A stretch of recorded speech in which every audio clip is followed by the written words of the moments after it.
Ah, well, good morning. Welcome to my channel. Welcome to China, and welcome to another day in the apocalypse. You can see it's a smoggy day this morning. Of course, every morning is like this, so it's really quite normal for me. I had some interesting things. If you've watched my channel for any sort of time, you probably have heard me complain about Twitter. I have a sort of dislike toward Twitter, but I happened to see something on Twitter just last night from a Chinese news outlet, the Global Times, that I thought was quite amusing. Maybe I can pull it up here if I can see on my phone. Let's see what we've got here. I've got it saved, so here we go. Let me see. Nope, that's not the right one. Just a second. There we go. Here we go. So this is the first one that I saw. It said COVID-19 is exposing all the structural flaws and weaknesses accumulated by the West. The exhaustion of the driving force of Western globalization is increasingly evident. A clear constructive force of globalization with Chinese characteristics is emerging. I had no idea. You know, all this talk about how we need to decouple from China and the end of globalization, I had no idea that what they really meant was that we were going to be changing to a new kind of globalization that was run by China. I guess that's what's meant by all the people saying that China needs to pay for covering up the virus and spreading it everywhere. Sometimes I have to wonder, do these people really believe this stuff, or do they just, make it up? I don't know. That was one. This is why whenever I see these things, I try to avoid reading them because I know it's nonsense, but I mean, I think these people really believe this stuff. Let me see. Here's another one. Let me read this one, also from the Global Times.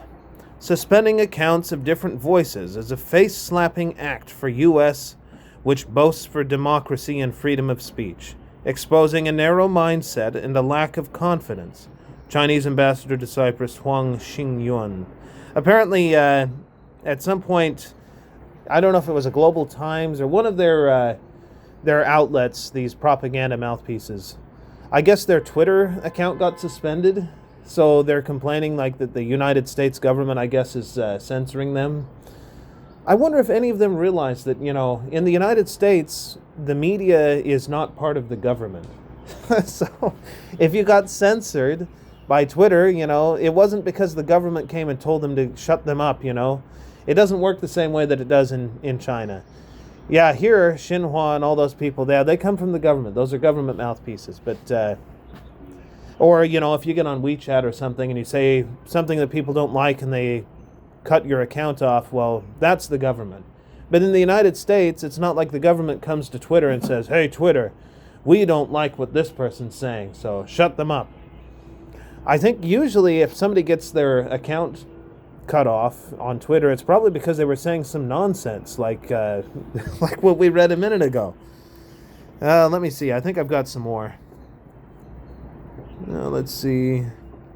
Yes, here's another one that I found amusing.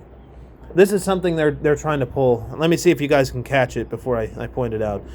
So again, from the Global Times, China's major oil companies maintain normal output in Q1 despite COVID-19 pandemic for sake of national energy security.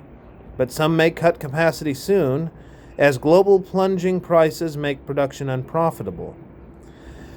Now, I know this is disguised in an oil thing. They have been all over the news lately. The Chinese news, not the Western news. And not the English language one, although they've had a little bit of this.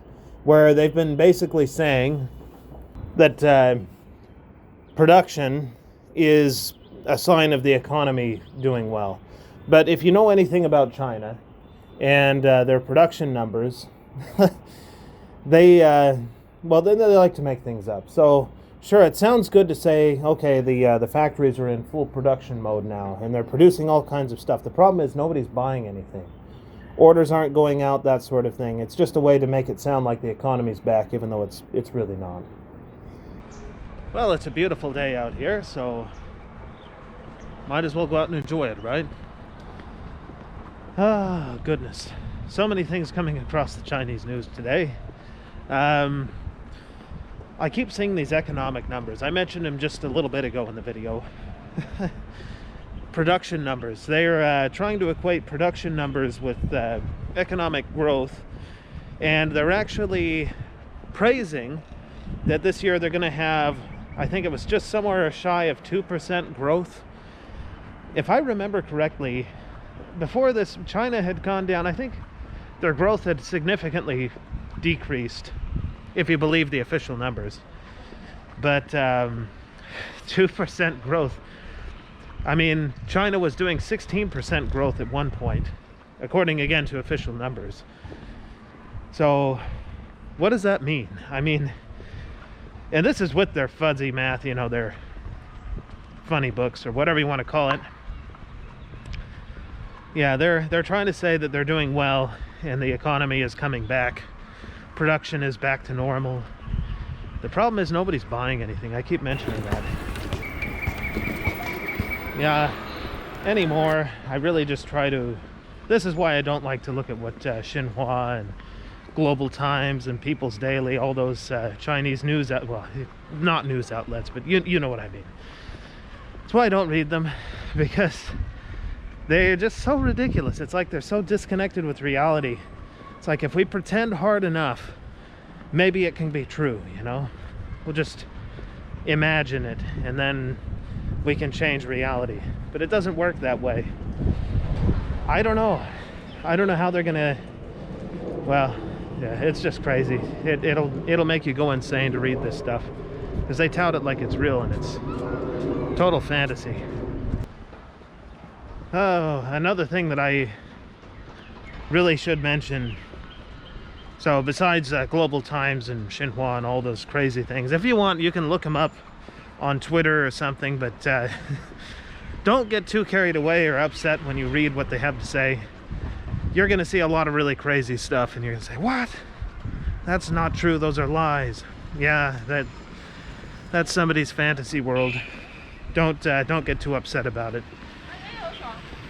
Yes, the whole racist issue. It continues to escalate.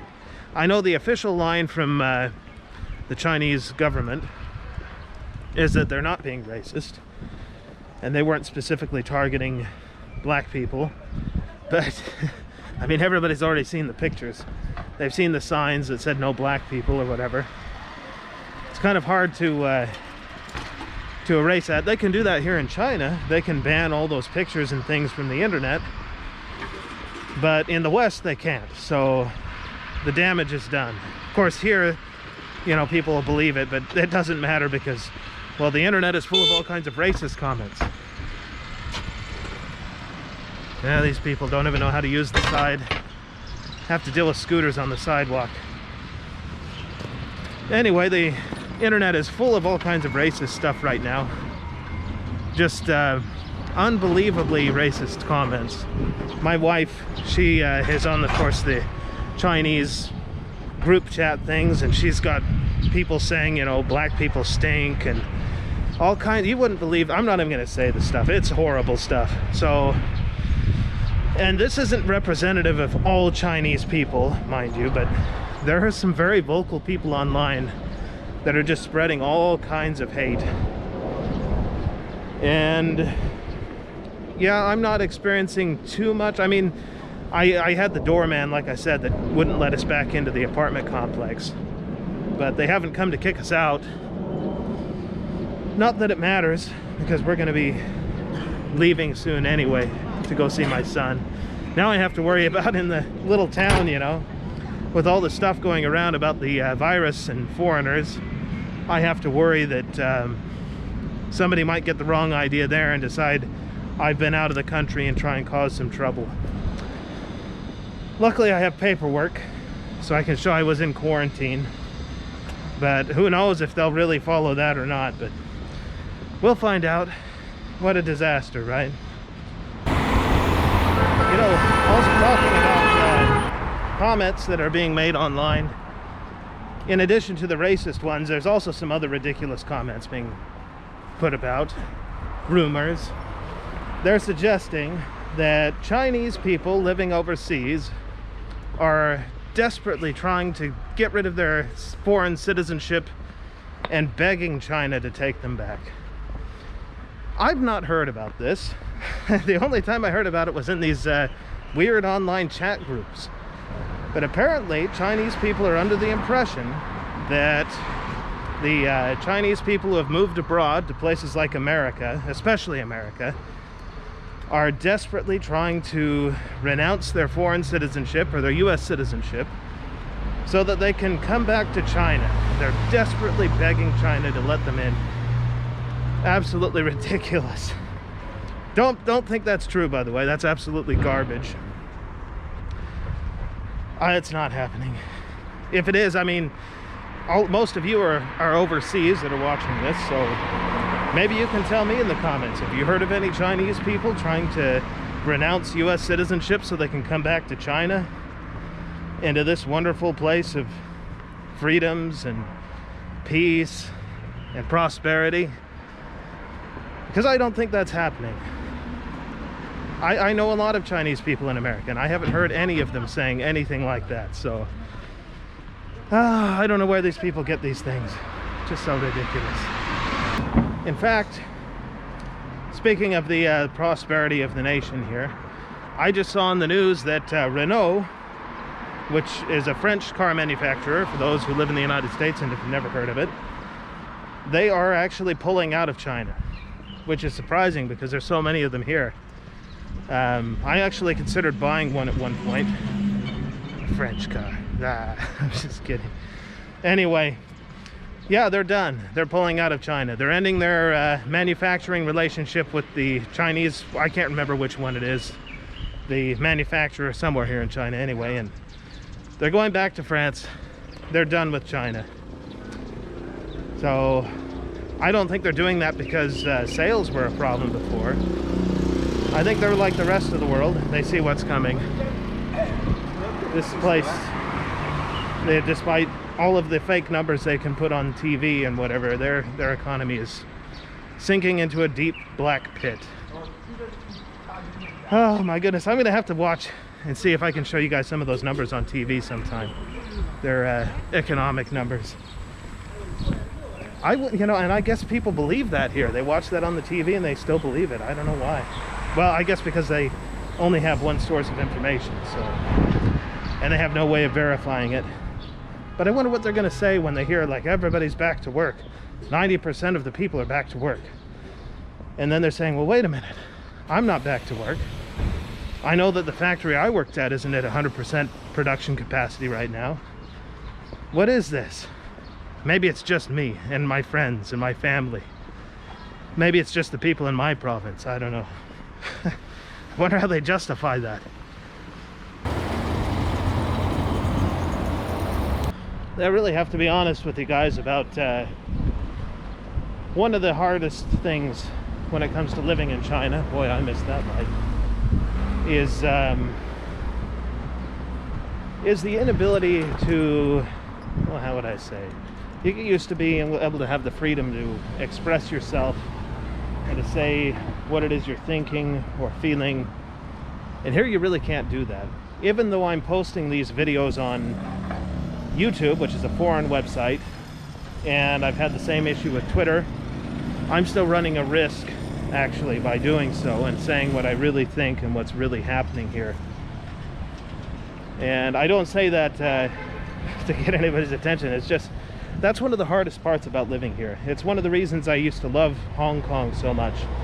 It's like China in a way, but it's almost like you can breathe, you know? It's like you've been stuck in a stuffy room or you're running out of oxygen and suddenly you can breathe. You can express yourself, you can get online and there's no restrictions.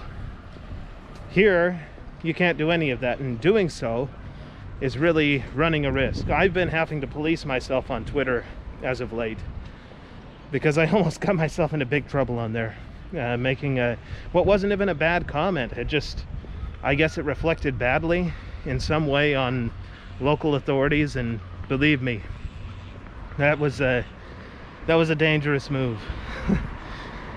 So yeah, that's been really tough. So I watch all this stuff happening, and I know when I see the things that come out from the news here, or you know, I see what their news people are posting on Twitter, and I know it's absolutely ridiculous. But I have to be careful what I say, because I might get myself in trouble. I've got my family, myself here, so even saying that could get me into huge trouble. But that's been really difficult to have to deal with here. Really difficult. And if you do come to China when this is all over, let's say you want to teach or you want to do something and you just want to have a year, well, you might have fun for a while, but eventually every foreigner that I've encountered here has, they've run into that wall where at some point the fun runs out and they realize just how unbearable that is. It's like you're trapped in a steel box. You can't get out.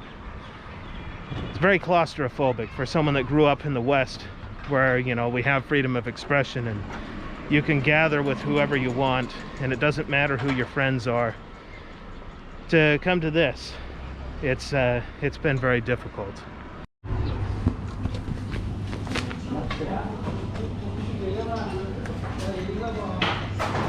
Yeah, it really comes in waves. That sort of feeling. You can be okay for a while, and then it'll hit you from time to time. A lot of foreigners go through that here. I'm looking for a drink, by the way.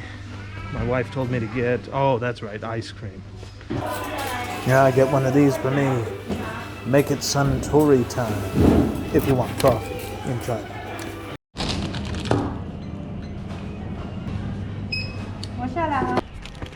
Yeah, my wife seems to have taken a liking to these little ice cream things. They're pretty good, I have to admit. Who doesn't like ice cream? Especially when it has chocolate and something that's supposed to be a blueberry but doesn't taste like blueberry, but still tastes good. Yeah, pretty good stuff. But as I was saying about this this whole freedom thing, it does wear on you, and no matter how much fun you have here, eventually you're going to run into that wall and you're going to start to feel it. And I'd like to say that going on a trip to somewhere like Hong Kong is good enough to set you back, but now you'll feel it. Like I said, it comes in waves. I've been pretty good at dealing with it, but as of late, with things being as they have been, it just makes it even harder to deal with. Just the attitudes and the things you see online. And then you see these nonsense statements coming out of the government and their mouthpieces. It's really hard to swallow. And as far as the Chinese people that are spreading all of the hate online, I think that without realizing it, that's actually a symptom of exactly what I'm talking about. I don't know how any human being can live with their mind trapped like that, believing two different things at once, knowing that something's nonsense but still fully embracing it. I think that deep down they just feel angered by it or frustrated, and they don't know why, because they don't know anything other than what they're being told from the news. I mean, if that's the only source of information you have, that's all you're going to know. So they feel that same frustration, and it just finds its way out in those online forums and blaming, you know, somebody else. And it's really because they just don't know who to blame. But that's just my thoughts. I'm not a psychologist or anything, so how would I know? But that's what I see. It's just frustrations, and they don't know who to direct it at. And the government just provides them a convenient target for all that frustration. Don't blame us. Look, these outsiders, these foreigners, they're the cause of all of your problems. That's probably really about all I've got for today's video. I can't think of any other news that we might have, but hopefully you enjoyed it. If you did, like, share, subscribe, all that stuff. I'm a small channel, so I don't reach that many people, but yeah, either way, I guess I'll see you guys in the next one.